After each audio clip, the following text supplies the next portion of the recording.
tried to bribe the Iranians. They gave them billions of cash and other currency and cargo planes. They lifted sanctions and did nothing when Iran terrorized our service members around the world.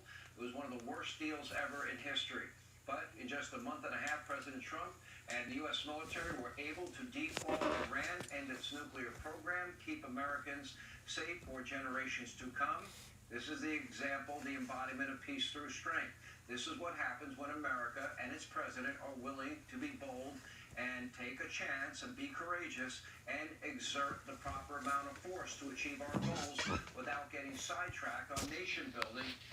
The might, the speed, the sophistication of our country in also conjunction with Israel and our military is just unmatched, not just across the world, but across human history.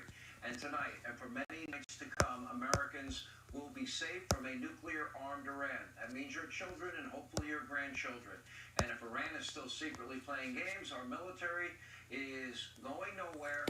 Wash, rinse, repeat. Here at the very latest, he's on the ground in the Middle East in Tel Aviv tonight, our very own Greg Palcott. Greg. Breakthrough in the conflicts in the region.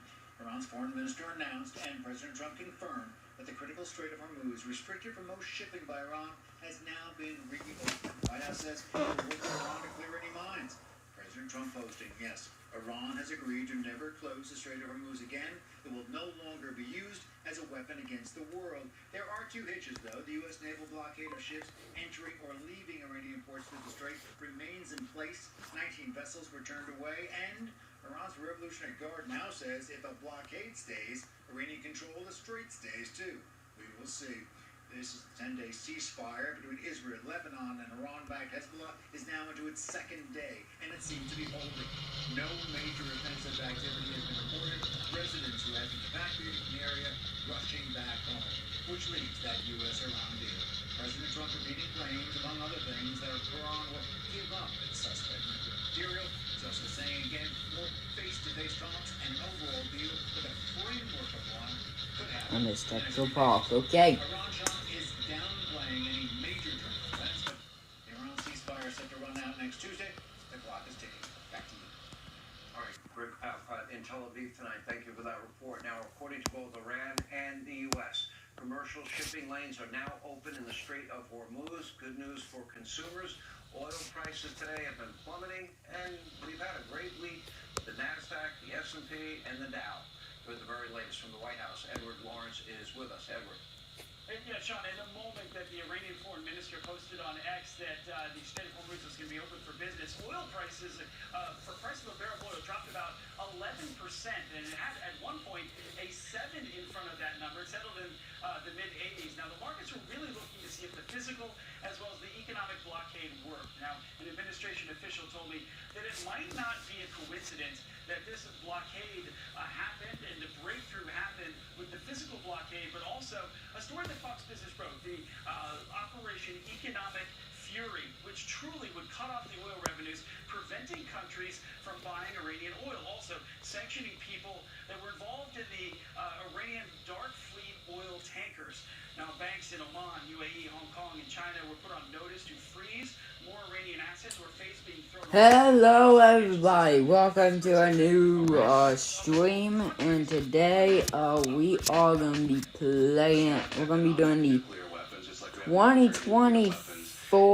2024 6 Premier Dega Cup Series. So let's get straight into this race.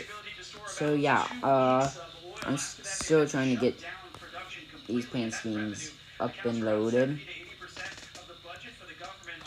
Set that grid. Crap. I don't want to do that. How do you... I don't know how to move this. Help.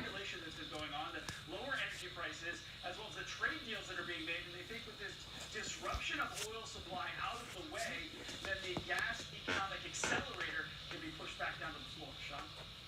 All right, Edward, we appreciate you joining us from the White House today. Thanks for that report.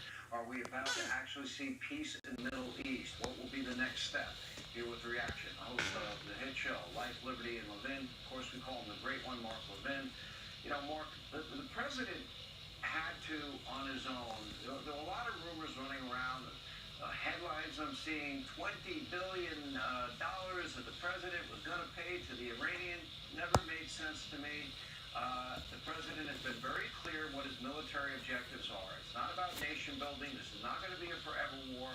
We really are at the point, and I've been saying this, that the Iranians... Okay, we got that going. Okay. They would either choose Okay, to give up the 60% enriched uranium, the dust, go and for build the that Strait of Hormuz, 21. or they wouldn't.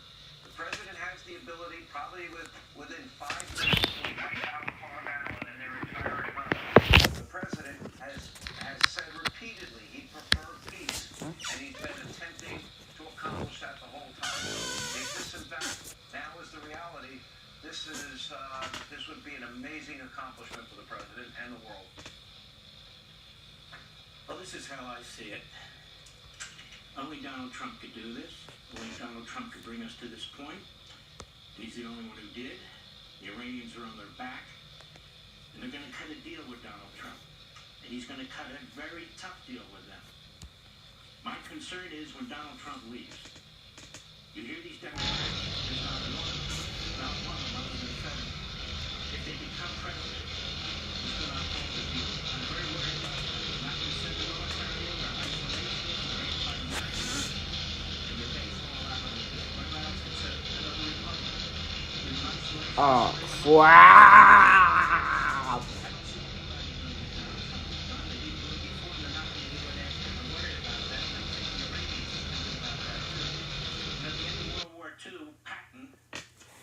After we defeated Germany and all, we said, well, let's finish over the Russians. They said, why? Our military is here.